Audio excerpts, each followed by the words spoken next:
Segala hormat dan puji kami haturkan kepada Bapa yang di surga, Allah yang menciptakan langit dan bumi serta isinya.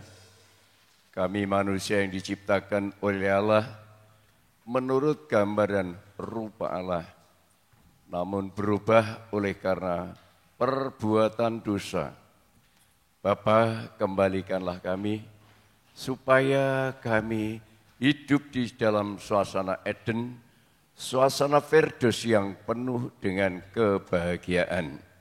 Mari Bapa, Engkau berfirman malam hari ini bagi kami semua, ibadah yang kami mulai untuk tetap kami taat kepada protokol kesehatan. Jangan ada seorang pun di antara kami yang menganggap ini perkara yang remeh, tetapi ini benar-benar segala sesuatu diizinkan Tuhan. Berkatilah kami semua ya Tuhan. Di dalam nama Tuhan Yesus Kristus kami peraskan doa ini. Haleluya. Amin. Puji Tuhan, kita diberkati Tuhan. Kita akan sama-sama mendengarkan firman Allah yang tertulis di dalam 2 Timotius 3 ayat yang ke-10 sampai yang ke-11. Tetapi engkau telah mengikuti ajaranku, cara hidupku, pendirianku, imanku, kesabaranku, kasihku, dan ketekunanku. Ya, jadi hidup menteladan daripada Tuhan itu harus memberikan satu contoh ya di dalam pendirianku, imanku, kesabaranku, kasihku, dan ketekunanku. 11. Engkau telah mengikut menderita penganiayaan dan sengsara seperti yang telah kuderita di Antiokhia dan di Ikonium dan di Listra. Ya. Semua penganiayaan itu kuderita dan Tuhan telah melepaskan aku daripadanya. Ini kesaksian yang dialami seorang hamba Tuhan, yaitu Rasul Paulus, memberikan teladan. Jadi yang mengajar itu bukan hanya mengajar teori huruf mati, tetapi sekaligus memberikan contoh, memberikan teladan. Orang tua yang mendidik keluarga dibuktikan dengan perilaku yang patut menjadi contoh. Apalagi seorang pengajar, seorang pendeta seperti saya ini, bukan hanya menyampaikan huruf yang mati, bentuknya sejarah, tapi firman Allah yang di dalamnya mengandung kuasa. Tetapi engkau telah mengikuti ajaranku, cara hidupku, dan pendirianku, juga imanku. Ini luar biasa, saudara. Kalau seorang pendidik, seorang pemberita firman, sudah mampu memberikan satu contoh yang benar sesuai dengan firman Allah, mudah-mudahan kita semua akan menjadi baik, dinilai positif oleh Tuhan. Tapi kalau kita ibadah ini hanya mendengarkan dongeng, mendengarkan cerita, karena yang khotbah, yang mengajar tidak bisa menjadi teladan, ini hampir pasti tidak ada arti apa-apa. Jadi seorang gembala seperti saya ini berusaha mohon kekuatan Tuhan supaya ajaran yang kusampaikan, prinsip pendirianku terhadap firman Allah, imanku terhadap firman Allah, pengajaranku tentang firman Allah menjadi contoh bagi jemaat. Kalau tidak itu, jemaat sulit memahami firman Allah. Tapi kalau seorang pemimpin, seorang hamba Tuhan menjadi contoh di dalam pengajaran, di dalam iman, di dalam pendirian, dalam perilaku, jemaat akan mudah memahami. Ini beratnya seorang hamba Tuhan, seorang pemberita firman seperti Rasul Paulus. Bagaimana bisa dipercaya kepada yang mendengar kalau yang menyampaikan firman tidak membuktikan kebenaran firman yang disampaikan. Kita lihat dalam surat Galatia pertama, ayat yang ke-13. Galatia yang pertama, ayat yang ke-13. Sebab kamu telah mendengar tentang hidupku dahulu dalam agama Yahudi. Tanpa batas aku menganiaya jemaat Allah dan berusaha membinasakannya. Ini sejarah hidup. Rasul Paulus sebelum jadi rasul, sebelum menjadi orang Kristen, memperlihatkan jelek atau jahatnya. Bagi Tuhan tidak apa-apa. Sejarah tidak baik itu tidak apa-apa. Yang penting setelah di dalam Yesus ada keubahan hidup. Rasul Paulus adalah sosok penganiaya jemaat Allah dan berusaha membinasakan. Tetapi setelah mendengar firman Kristus, setelah mendengar suara Kristus, dia diubah. Sama kalau saudara benar-benar mendengarkan firman Allah dengan sungguh-sungguh, seperti Paulus yang tadinya menganiaya orang Kristen, mau membinasakan orang Kristen, tapi langsung mendengar suara Kristus, punya kepercayaan, terjadilah keubahan. Tanpa keubahan hidup, hampir pasti kita ini percaya sia-sia, saudara. Capek, tidak ada perbedaannya. Dulu, sekarang, bahkan sampai selama-lamanya mengharapkan sesuatu yang baik tidak bisa untuk menggapainya. Karena yang baik, janji Allah yang baik itu akan diberikan kepada orang yang sudah mengalami keubahan hidup oleh firman. Nah ini, jadi bukan oleh didikan manusia, bukan oleh didikan guru dan lain sebagainya. Keubahan hidup itu karena pekerjaan firman. Jadi dikehendaki oleh Tuhan. Kalau saya tidak dikehendaki oleh Tuhan, aku berusaha untuk hidup berubah, tidak bisa. Aku ingin berubah, tapi tidak sesuai dengan kehendak Tuhan, tidak sesuai dengan firman Allah, tidak bisa. Tidak ada kekuatan, tidak ada kemampuan. Untuk menjadi teladan, tidak ada. Yang ada adalah membantah, yang ada cuma tidak percaya, yang ada cuma apa iya dan seterusnya. Kita melihat contoh bapak orang percaya. Abraham itu diubah menjadi Abraham. Baru janji Allah, berkat Abraham akan turun. Diberkatilah kamu, anakmu, dan cucumu. Ini sebelum Abraham berubah nama, berkat belum turun, berkat dari Tuhan. Tapi setelah berubah nama, diubah, Abraham menjadi Abraham, baru janji Allah itu turun. Sama dengan kita, saudara. Kenapa kita sekian lama ikut Tuhan? Kok tidak ada perubahan apa-apa ya? Karakter kebencian tetap kebencian, dendam tetap dendam, iri hati tetap iri hati. Kenapa kok tidak ada keubahan? Sikap meremehkan orang lain tetap meremehkan orang lain. Kok tidak ada keubahan? Kok tidak ada keubahan hidup? Karena apa? Kita tidak mengalami keubahan oleh karena pekerjaan firman. Sekarang kita melihat contoh. Abraham berubah menjadi Abraham, baru berkat janji Allah itu turun.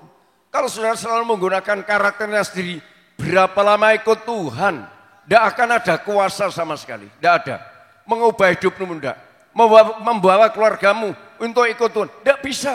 Tidak ada kekuatan, tidak ada kuasa, tidak ada daya tarik. Tapi kalau kita ada kuasa Allah, ada daya tarik.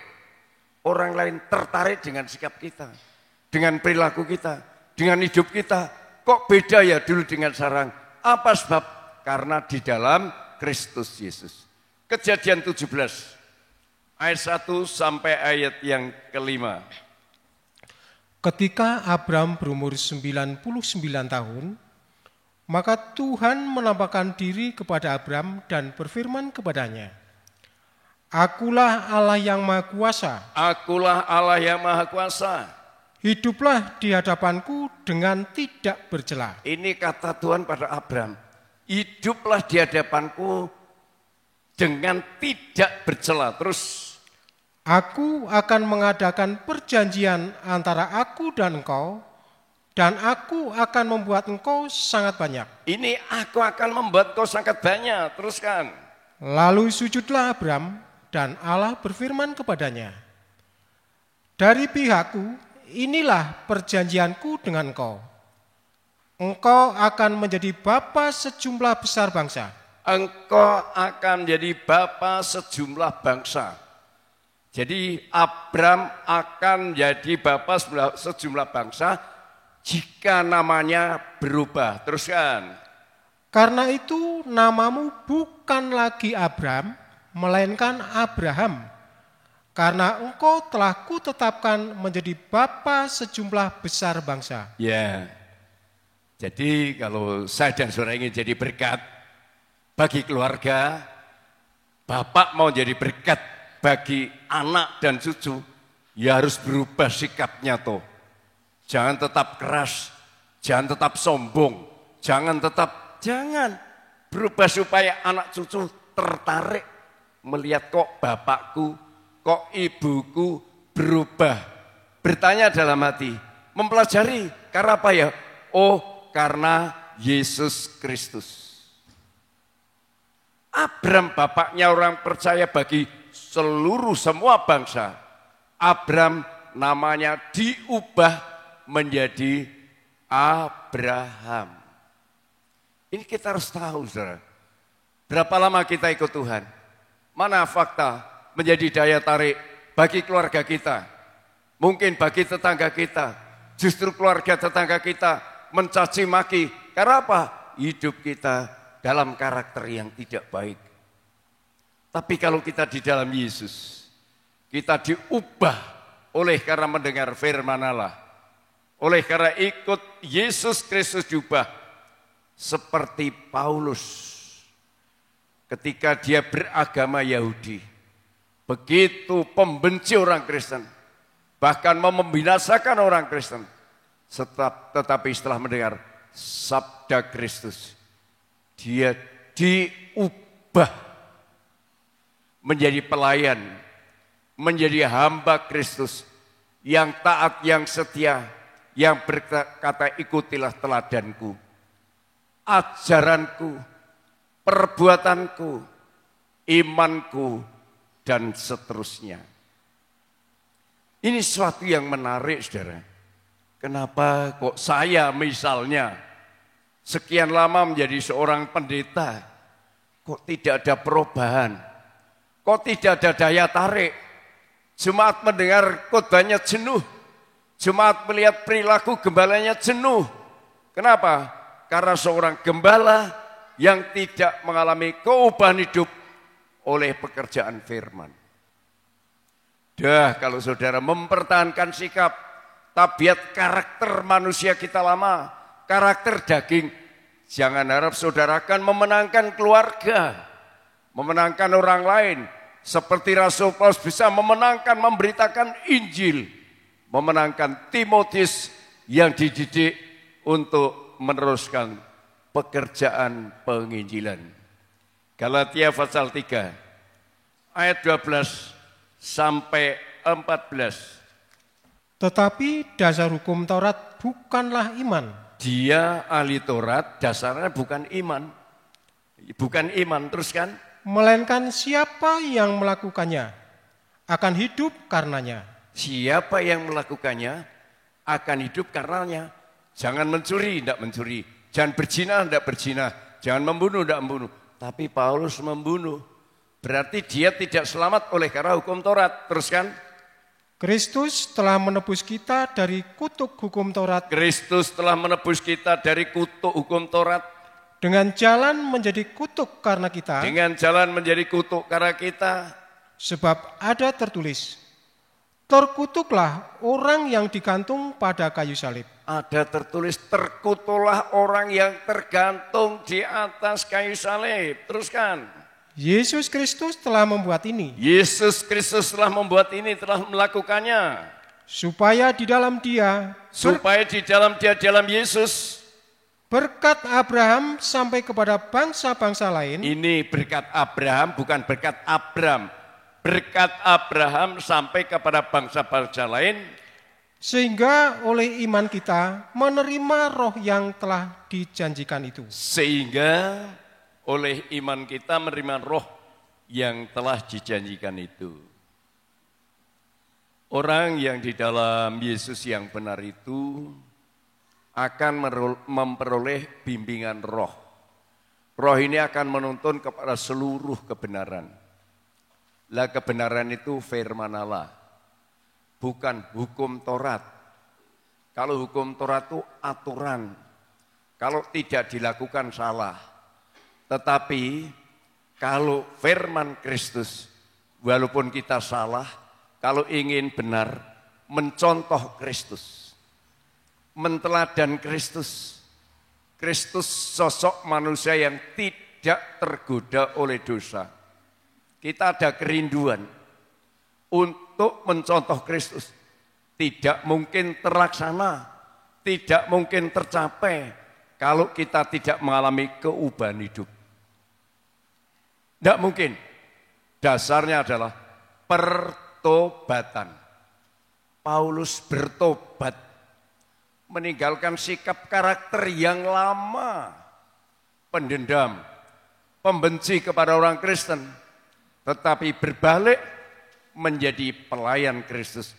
Ini contoh, maka Paulus di dalam Kristus bisa menjadi teladan. Kenapa kita di dalam Yesus kok tidak bisa menjadi teladan? Ini persoalannya. Ya harus kita pertanyakan, kenapa aku di dalam Kristus kok tidak seperti Paulus bisa jadi teladan? Ajaranku, kata-kataku, tingkah lakuku, kok tidak bisa menjadi teladan bagi keluargaku? Apa sebab? Kita harus tahu penyebabnya. Yang menghambat kita tidak bisa jadi teladan itu apa yang menghambat itu? Itu adalah dosa. Dan kalau kita bertobat seperti Rasul Paulus, kita akan dipimpin oleh Roh menuju kepada kebenaran. Supaya masa tua kita seperti Abraham. Abraham lanjut usianya, diberkati dalam segala hal. Luar biasa, saudara. Kalau kita sungguh-sungguh kepada Kristus, kita tidak takut dengan apapun, tidak akan takut. Karena kita mengikuti tuntunan Tuhan, janji Tuhan. Walaupun lewat jalan sempit, walaupun lewat ujian, godaan, dan lain sebagainya, itu tidak jadi masalah. Paulus banyak penderitaan karena Kristus, tetapi berhasil hidupnya, yaitu oleh karena Injil, dia mewujudkan hidup menjadi teladan yang baik. Karena Paulus rindu menteladan kepada Kristus. Sekali lagi, apa penyebabnya? Kita tidak bisa jadi teladan dalam keluarga. Roma 2 ayat 4 sampai 6. Roma pasal 2 ayat 4 sampai 6. Maukah engkau menganggap sepi kekayaan kemurahannya, kesabarannya dan kelapangan hatinya?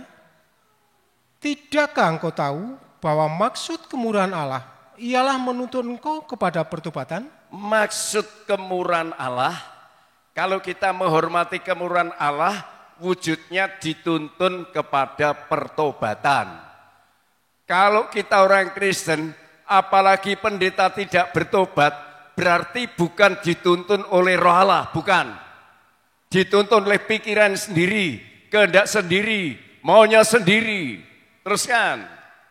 Tetapi oleh kekerasan hatimu yang tidak mau bertobat, Tetapi oleh kekerasan hatimu dan tidak mau bertobat, engkau menimbun murka atas dirimu sendiri pada hari waktu mana murka dan hukuman Allah yang adil akan dinyatakan. siapa yang keras hati, mendengar firman, tidak mau bertobat, menimbun murka Allah, tinggal nunggu waktunya, akan mengalami penghakiman dari Tuhan.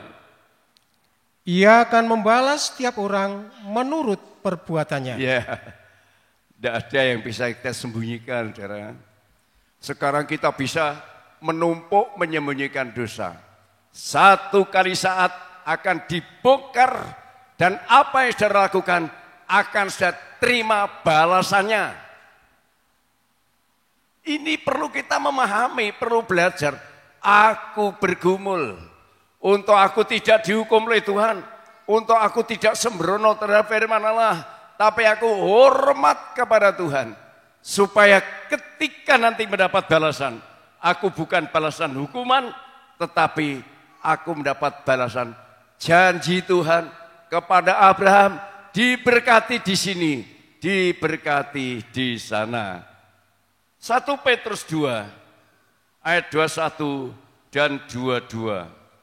1 Petrus 2 ayat 21 dan 22. Sebab untuk itulah kamu dipanggil, karena Kristus pun telah menderita untuk kamu dan telah meninggalkan teladan bagimu, supaya kamu mengikuti jejaknya. Dikatakan Kristus pun telah menderita untuk kamu dan telah meninggalkan teladan bagimu, supaya kamu mengikuti jejaknya. Teruskan. Ia tidak berbuat dosa. Yesus tidak berbuat dosa. Dan tipu tidak ada Dan dalam tipu mulutnya. tidak ada dalam mulutnya. Mulut Yesus apa yang dikatakan? Ya, ya. Tidak, tidak. Berbeda dengan perkataan iblis penuh tipu muslihat. Kalau saudara sampai hari ini kok dikuasai oleh tipu muslihat, itu bukan dari Tuhan, tapi dari iblis. Kalau mulut kita belum bisa jujur, hati kita belum bisa jujur, hidup kita belum sungguh-sungguh pada Tuhan, saudara itu walaupun orang Kristen, tapi menjadi muridnya iblis. Ngeri, saudara. Ini akan nunggu balasan nanti.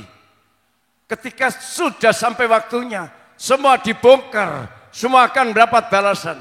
Yang berbuat baik dibalas dengan baik, yang berbuat jahat dibalas dengan jahat. Yesus tolong berbangga. Aku sudah ini, aku sudah DWL, aku menjadi pengkhotbah, aku jadi guru sekolah minggu, aku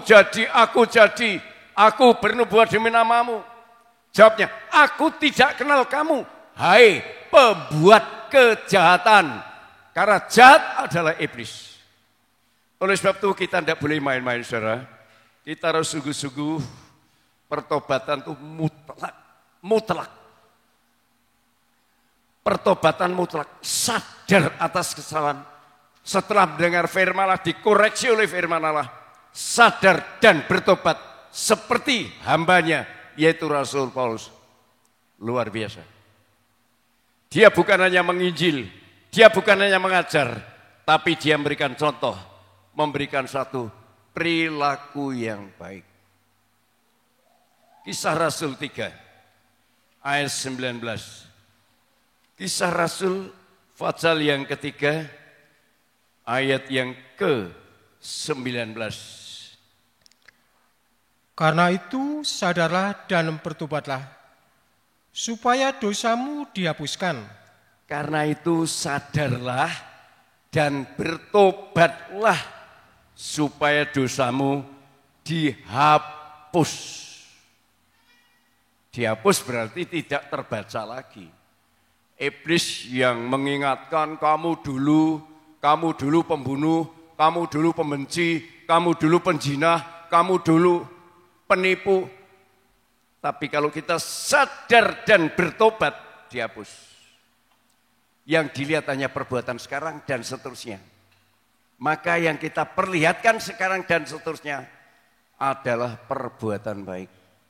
Jangan sekali-kali kita mempertahankan seakan-akan saya begini saja. Tidak apa-apa, boleh. Tetapi tidak ada jaminan untuk ditolong Tuhan. Tidak ada. Saudara mempertahankan karakter yang tidak sesuai dengan firman Allah. Tidak ada jaminan. Ketika Tuhan akan membalas setiap orang sesuai dengan perbuatannya. Jangan harap saudara akan ditolong. Ini dicatat baik-baik dalam hati. Kalau satu kali ditolak, aku tidak kenal kamu, hai pembuat kejahatan. Jangan nangis. Ini sudah diberitahukan kepada kita semua, supaya kita tidak main-main. Pertobatan adalah mutlak dibutuhkan. Rasul Paulus, sosok orang yang mendengar firman Kristus. Dia berkata, datangnya iman karena mendengar firman Kristus. Bukan mendengar hukum Taurat. Bukan mendengar aturan-aturan. Tetapi mendengar firman Kristus. Ketika dia mendengar suara Kristus, firman Kristus, dia bertobat. Setelah itulah saudara, langsung terjadi satu pembaruan. Mulai belajar yang baik ternyata hanya Yesus. Yang tidak terdapat dusta dalam mulutnya, hanya Yesus. Tapi manusia pendusta sejak semula. Menutupi dosa, menutupi kejahatan, seakan-akan Tuhan tidak bisa melihat. Terbaca semua, tercatat semua. Kalau sudah numpuk nanti dibongkar. Hukuman akan menimpa. Oleh sebab itu sampai hari ini masih ada kesempatan. Untuk saudara-saudara tidak bertahan atas dosa. Tidak asas kesalahan walaupun mungkin hidupmu secara jasmani sukses. Berhasil tidak mengalami kekurangan apa-apa. Tapi ingat, sehebat apapun, sebesar apapun kedudukan dan kekayaan saudara akan musnah. Saya punya mobil yang dulu saya banggakan. Ya, saya seorang hamba Tuhan bisa memiliki mobil bagus. Ternyata 2 bulan lebih tidak keluar dari garasi. Sekarang saya tahu apa yang bisa saya banggakan. Tidak ada. Kalau saya sampai hari ini masih diberi perpanjangan umur, masih bisa melayani, masih bisa memberikan teladan kepada anak, cucu, dan sidang jemaat. Kemurahan Tuhan. Tapi kalau saya tidak ada arti, tidak memberikan contoh yang baik, untuk apa hidup itu? Kisah pasal 9, ayat 19 sampai 22. Saulus tinggal beberapa hari bersama-sama dengan murid-murid di Damsyik. Ketika itu juga ia memberitakan Yesus di rumah-rumah ibadat dan mengatakan bahwa Yesus adalah anak Allah. Paulus setelah bertobat mengerti bahwa Yesus adalah anak Allah, bukan sekedar nabi. Ya, dia setelah bertobat mengatakan Yesus anak Allah. Kalau saya yang menyampaikan firman tidak yakin bahwa Yesus anak Allah, tidak ada daya cipta dalam hidupku. Imanku kosong. Imanku tidak ada arti. Aku cuma pinter beragama, tetapi kosong. Karena apa? Tidak ada daya cipta. Teruskan. Semua orang yang mendengar hal itu heran dan berkata. Semua orang yang mendengar itu heran. Kok bisa Paulus berubah seperti itu? Dulu membenci Yesus, dulu menganiaya Yesus, dulu membunuh murid-muridnya. Kok sekarang malah mengatakan Yesus anak Allah? Terus, bukankah dia ini yang di Yerusalem mau membinasakan barang siapa yang memanggil nama Yesus ini? Dan bukankah ia datang ke sini dengan maksud untuk menangkap dan membawa mereka ke hadapan imam-imam kepala? Bukankah ia datang sini untuk menangkap orang-orang Kristen, dibawa kepada imam kepala, tapi kok berubah mengatakan Yesus anak Allah. Sabda Yesus perkataan Yesus mengandung kuasa. Kalau kita mendengar, percaya dan bertobat, ada kuasa mengubah hidup saya dan hidup saudara. Terus. Akan tetapi Saulus semakin besar pengaruhnya dan ia membingungkan orang-orang Yahudi yang tinggal di Damsyik karena ia membuktikan bahwa Yesus adalah Mesias. Jadi pemberita firman terus membuktikan Yesus Mesias, Yesus anak Allah. Kalau Yesus bersabda seperti Allah, jadilah dimulai dari si pemberita firman. Sudahkah hidup saya ada perubahan? Atau hidup saya masih biasa saja? Pemberita-pemberita firman, penginjil-penginjil, pengajar-pengajar, guru-guru sekolah minggu memberitakan firman Allah. Sudahkah ada firman dalam hidupmu yang mengubah hidupmu? Tanya sama dirimu sendiri. Sudahkah firman Allah mengubah dalam hidup saya? Saya harus tanya. Dan kalau sudah diubah, aku tunjukkan kepada anak, kepada keluarga, kepada sidang jemaat. Kepada semua orang, bahwa yang saya beritakan adalah Yesus Mesias, anak Allah yang hidup. Kalau soal seorang pemberita firman tahu bahwa Yesus Mesias, anak Allah yang hidup, jemaat itu menjadi hebat, menjadi kuat. Seperti Petrus, engkau adalah Mesias, anak Allah yang hidup, dan jemaat dibangun, didirikan di atas batu karang. Paulus menteladan Kristus, dan Paulus menjadi teladan. Kalau saya menteladan Kristus, menteladan Paulus, saya juga akan menjadi teladan. Saya harus berkaca, apakah saya jadi teladan buat anak-anak cucu saya? Apakah saya jadi teladan buat adik-adik saya, buat keluarga saya, buat sidang jemaat? Ini saya harus bertanya dalam diriku. Kalau belum, berarti firman belum ada di dalam diri saya. 1 Korintus 4 ayat 12 sampai 16. Kami melakukan pekerjaan tangan yang berat. Kalau kami dimaki, kami memberkati. Kalau kami dianiaya, kami sabar. Kalau kami difitnah, kami tetap menjawab dengan ramah. Kami telah menjadi sama dengan sampah dunia, sama dengan kotoran dari segala sesuatu, sampai pada saat ini. Hal ini kutuliskan bukan untuk memalukan kamu, tetapi untuk menegur kamu sebagai anak-anakku yang kukasihi. Sebab sekalipun kamu mempunyai beribu-ribu pendidik dalam Kristus, kamu tidak mempunyai banyak bapa. Karena akulah yang dalam Kristus Yesus telah menjadi bapamu oleh Injil yang kuberikan kepadamu. Sebab itu aku menasihatkan kamu, turutilah teladanku. Iya. Paulus meyakinkan Injil yang diberitakan itu Injil yang benar. Menjadi bapa bagi murid-muridnya. Kalau semua menteladan Paulus menteladan Kristus. Hidupnya positif. Yang dikeluarkan adalah buah yang baik, buah yang benar.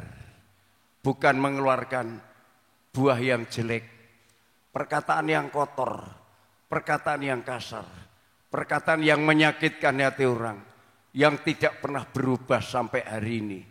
Seakan-akan, aduh aku tidak suka dengan itu, aku sudah tidak suka dengan itu, paling suka aku dengan diriku sendiri, pikiranku yang terbaik, kehendakku yang terbaik dan lain sebagainya.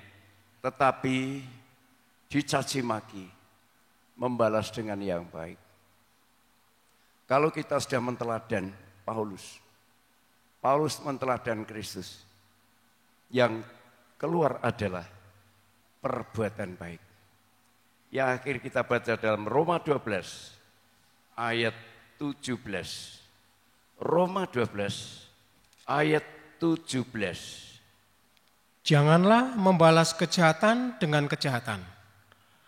Lakukanlah apa yang baik bagi semua orang. Nah ini, kalau Paulus menteladan Kristus, bisa membalas yang baik dari yang jahat, demikian juga saya dan saudara.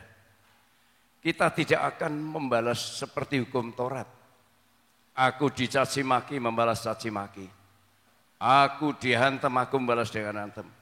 Aku dihukum, aku membalas ganti menghukum. Itu hukum Taurat. Tidak pernah ada benarnya. Tapi sudah disempurnakan di dalam Yesus. Hukum yang digenapkan, yang dibarui di dalam Yesus. Untuk apa? Untuk semua orang Kristen. Semua pemberita Injil, semua tak terkecuali. Termasuk saya. Kalau dicaci maki, jangan membalas. Tapi balaslah dengan kebaikan. Kalau ini sudah ada menguasai dalam diri kita, saudara, luar biasa. Allah kita akan memberkati kita. Nanti kita akan menerima perjamuan suci. Dan sebelumnya itu kita berdoa bersama-sama. Segala hormat dan puji kami haturkan kepada Bapa yang di surga. Mengucapkan terima kasih teguran-teguran firman-Mu yang keras. Mendatangkan kami sadar. Kami tidak akan bertahan dalam dosa kesalahan kami. Karena satu kali kelak kami akan menanggung akibatnya. Ubahlah kami ya Tuhan, seperti Abraham menjadi Abraham. Seperti Yesus sebagai Allah yang berkuasa mengubah. Seperti Paulus diubah. Namanya menjadi Paulus dari Saulus. Oleh sebab itu Bapa, ubahlah kami semua. Supaya kami menjadi contoh, jadi teladan bagi keluarga kami, terutama yang belum kenal Yesus, kepada tetangga kami yang belum percaya kepada Yesus, supaya mereka bisa memahami hidup di dalam Yesus, hidup dalam kebenaran. Mari Bapa, kuduskanlah kami untuk layak menerima tubuh dan darah-Mu. Inilah makanan minuman yang disediakan oleh Allah bagi kami semua. Dalam nama Tuhan Yesus Kristus kami berdoa. Haleluya. Amin. Kita nyanyikan mengasihi, mengasihi. Mari dibagikan. Mengasihi, mengasihi. Lebih sungguh. Dan kita akan menerima tubuh dan darahnya Tuhan.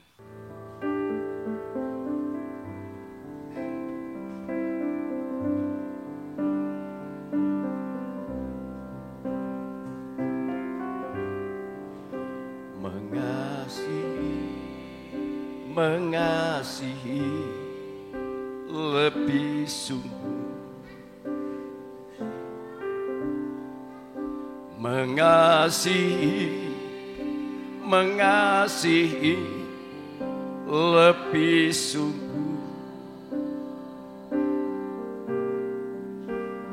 Tuhan lebih dulu mengasihi kepadaku, mengasihi lebih sungguh, mengasihi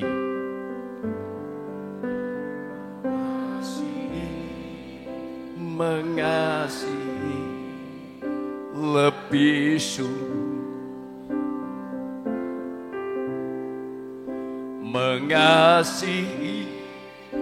mengasihi. Kita bangkit berdiri yang sudah menerimanya.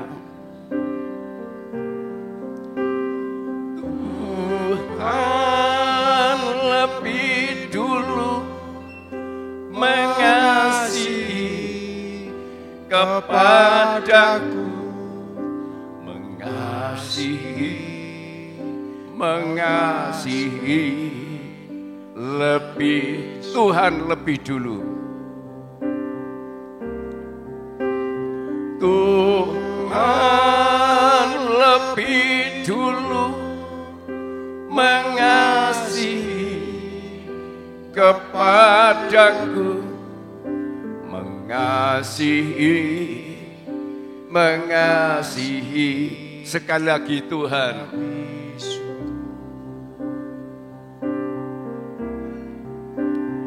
Tuhan lebih dulu mengasihi kepadaku, mengasihi lebih sungguh. Sama-sama kita akan mengangkat tubuhnya. Sebelum kita makan, kita dengarkan firman Tuhan. Sebab apa yang telah kuteruskan kepadamu telah kuterima dari Tuhan, yaitu bahwa Tuhan Yesus pada malam waktu ia diserahkan mengambil roti, dan sudah itu ia mengucap syukur atasnya, ia memecah-mecahkannya dan berkata, inilah tubuhku, haleluya, yang diserahkan bagi kamu. Perbuatlah ini menjadi peringatan akan aku. Sama-sama kita makan tubuhnya dengan iman. Dalam nama Tuhan Yesus Kristus.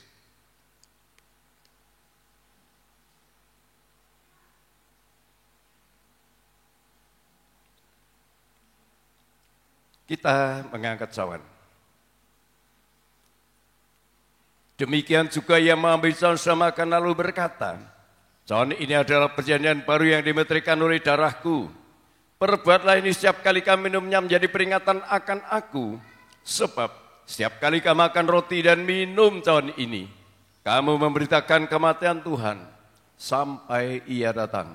Kita minum bersama-sama dalam nama Tuhan Yesus Kristus.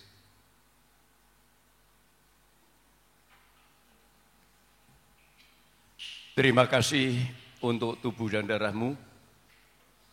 Sebentar lagi kami akan meninggalkan tempat ini, pulang ke rumah masing-masing. Mohon Tuhan menyertai kami. Kita semua mengangkat tangan. Saudara-saudaraku yang dikasihi Tuhan, pulanglah ke rumah masing-masing. Turunlah ya berkah damai sejahtera dari Allah Bapa, cinta kasih sayang dan kebenaran samputan persekutuan Allah Roh Kudus memberkati saudara, menyertai saudara, melindungi saudara dari sekarang, besok bahkan sampai selama-lamanya hingga hari Maranatha, di dalam nama Tuhan Yesus Kristus. Kita sambut dengan kata amin. Selamat pulang, Tuhan berkati.